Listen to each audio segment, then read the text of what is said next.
Sud Radio, le supplément média. Le supplément média, et on reste dans le sport avec Sud Radio, la radio du sport. Philippe Spanghero, bonjour.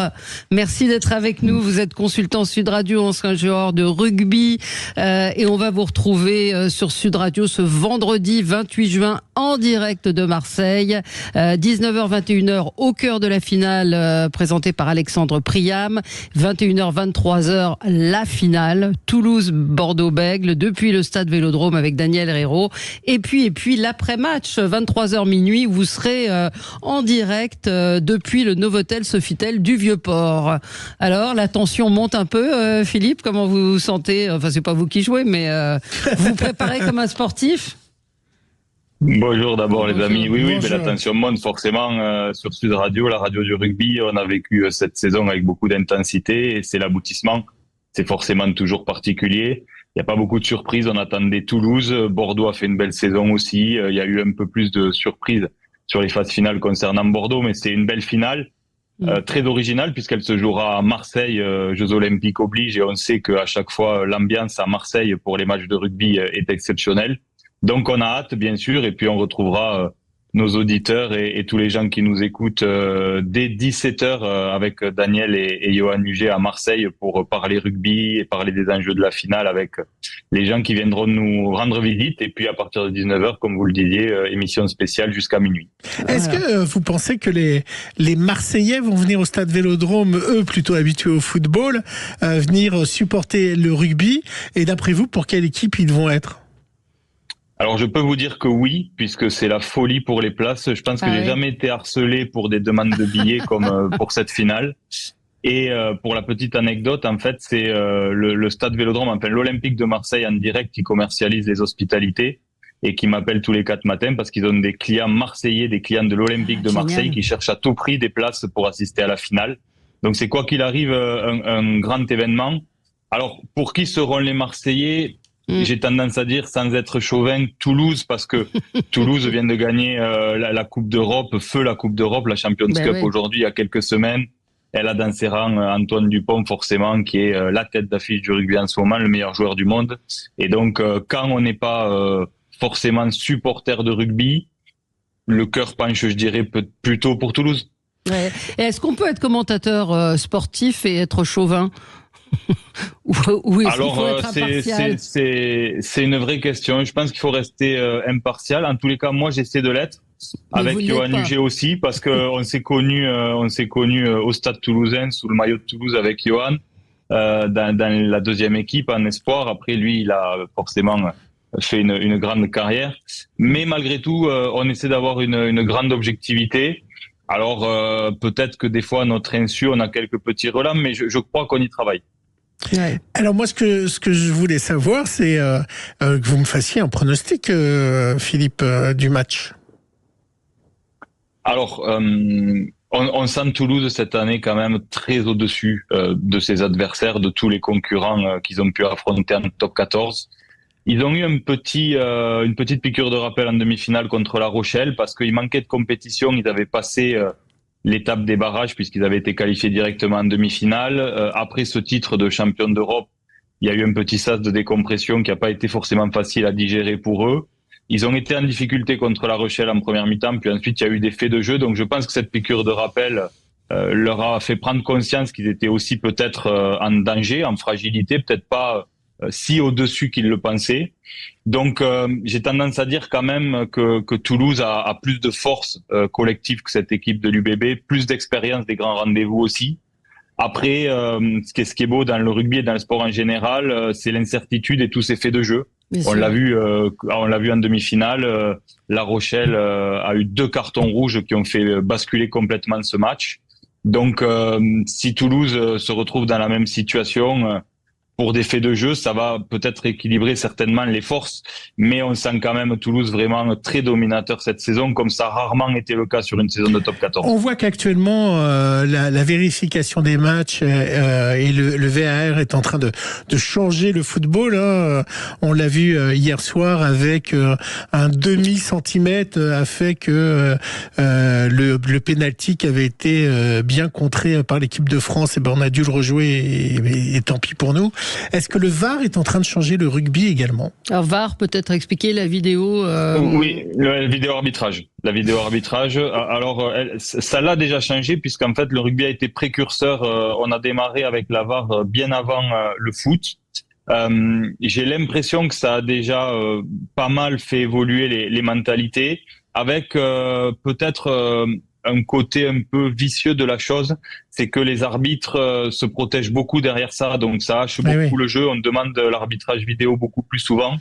Donc je sais que World Rugby et les instances travaillent là-dessus pour que ça reste quand même du spectacle et qu'il n'y ait pas trop d'arrêt de jeu et que l'arbitre de champ garde une part de responsabilité importante. Mais en tous les cas, aujourd'hui, dans le sport de haut niveau, quand on voit les enjeux financiers qui sont sur la table, les décisions coûtent très cher. Donc, c'est important aussi pour les arbitres de pouvoir se protéger derrière la vidéo arbitrage parfois. Alors moi, je voulais vous poser une question. Antoine Dupont va jouer pour les Jeux Olympiques. Est-ce qu'il va pas jouer vendredi-ci? Antoine Dupont va prendre le risque de jouer, de se blesser alors qu'il veut absolument faire les JO? Oui, je crois qu'il n'y a pas de débat là-dessus. Il va jouer cette finale. Il n'y a pas de question à se poser. Alors c'est forcément un risque, mais c'est le dernier qui va prendre. Je pense que c'est très difficile d'arbitrer ce genre de choix, même s'il a déjà beaucoup gagné avec le Stade Toulousain. On ne peut pas passer à côté d'un événement comme celui-là. Et puis, je touche du bois pour lui. Si tout se passe bien, il aura le temps de récupérer un peu, de se régénérer. Et puis finalement, cette saison, elle a été très très bien gérée pour lui. Il l'a dit récemment. Il se trouve en pleine possession de ses moyens, peut-être plus en forme que les saisons précédentes. Ça a été très bien géré entre le staff de l'équipe de France et le staff du Stade Toulousain, la façon dont il a été utilisé cette saison. Et donc, tout le monde s'est coordonné pour le mettre dans les meilleures dispositions pour qu'il soit performant à la fois avec le Stade Toulousain et avec cette équipe de France A7 pour les Jeux. Alors, on vous retrouve également, Philippe Spanghero, sur votre podcast Inspiration sur l'immédiat. L'immédiat, ça s'écrit L-Y-M-E-D-I-A-S, et vous menez des interviews de personnalités. Oui, alors en fait, c'est vrai que c'est un challenge original pour moi parce que je suis très estampillé rugby, mais j'ai d'autres cordes à mon arc et c'est vrai que l'immédiat, c'est une belle aventure, c'est une chaîne, une plateforme de podcast, c'est très original avec un très large choix éditorial puisqu'il y a déjà plus d'une quinzaine d'émissions, une dizaine en cours de création, d'intervenants très divers avec... pour certains qu'on connaît bien chez Sud Radio, André Berkoff, Béatrice Rosen, et puis des amis de la radio, Patrick Sébastien, Catherine Sellac, enfin, il y a beaucoup de monde, c'est très éclectique, et là, je sors complètement de ma zone de confort du rugby. En fait, j'essaie de faire ça depuis longtemps, je trouve que on est dans une époque particulièrement anxiogène, dans laquelle les messages positifs et optimistes ont du mal à émerger, puisque là... on fait appel à notre cerveau reptilien et on n'est plus attiré par les mauvaises nouvelles.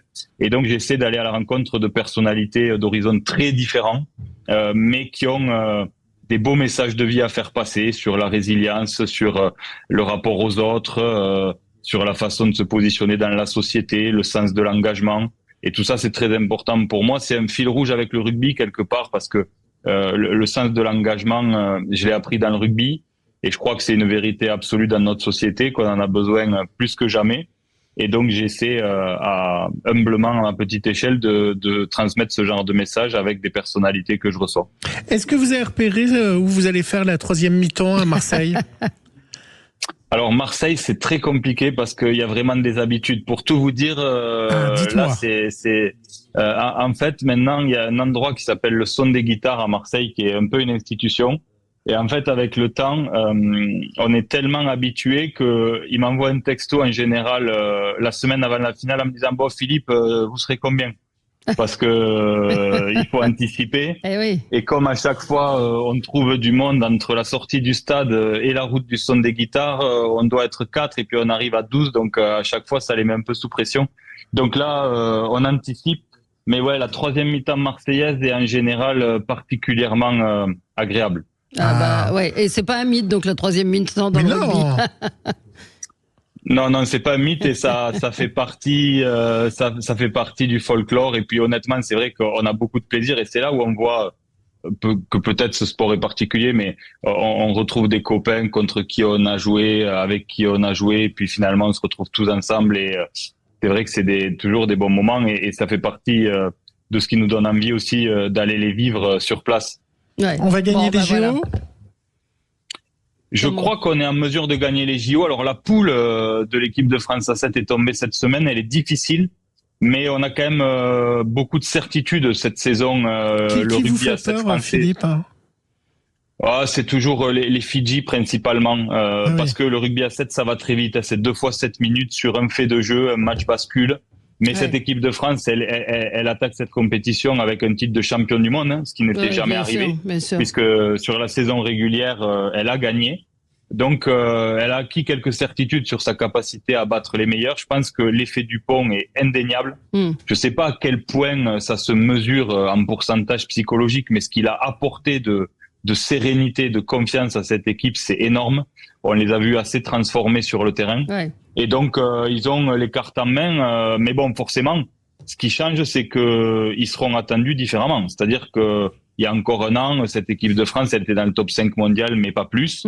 Et là, elle va démarrer ses Jeux Olympiques avec un statut de champion du monde. Bon, on va laisser le mot de la fin à une auditrice, Véronique, qui nous dit « Vive Toulouse !» Donc voilà, ce sera en tout cas à suivre vendredi soir sur Sud Radio, en direct de Marseille. Évidemment, au cœur de la finale avec Alexandre Priam, vous l'avez évoqué tout à l'heure, entre 19h et 21h. La finale, évidemment, Toulouse-Bordeaux-Bègles, depuis le stade Vélodrome, avec l'incontournable Daniel Herrero, et puis l'après-match avec vous depuis le Novotel Sofitel. Je vous coupe, pardon, mais ça fait plus de 40 ans avec cette finale que Daniel Herrero a commencé son aventure aux commentaires de Sud Radio. C'est incroyable et on a beaucoup de chance de l'avoir à nos côtés. Absolument. On a une très belle équipe et on a hâte de se retrouver vendredi. Voilà. Valérie, vous avez vu, on est prêt à remplacer Alexandre Priam et on peut faire dans la mêlée à 20h. On va tout faire, le Tour de France, merci. Puis on a la chance de vous avoir aussi, Philippe Spanghero, consultant Sud Radio. Qui est incroyable. Et puis on a une super équipe de sport, Sud Radio. Allez, je vous les ai mis juste pour les citer, Valérie, rapidement. Daniel Herrero, François Trio, Julien Thomas, Quentin Cabanis, Rémi Dos Santos, Johan Huget. Vive le rugby, vive la radio du rugby. Merci à vous et nous on se retrouve dans un instant pour les débats. À tout de suite. À suivre sur Sud Radio, mettez-vous d'accord, Valérie Expert. Sud Radio, la radio du rugby.